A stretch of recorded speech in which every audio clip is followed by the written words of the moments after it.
చాలామంది కన్నులట్టు నెత్తుకొచ్చేసినాయి. ఎందుకోసం? అన్ని పరిస్థితులు బహుశా బాగుండొచ్చు.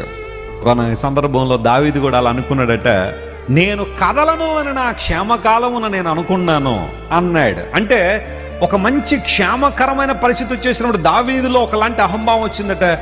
ఇంకెవడు నన్ను కదిలిస్తాడు, ఎవడు నాకు ఎదురుగా నిలబడగలడన్న అనుభవం వచ్చినప్పుడు దేవుడు తన ముఖాన్ని చాటు చేసుకున్నాడట. అప్పుడు దావీదు కలత చెందాడని 30వ కీర్తనలో మనం చూస్తాం.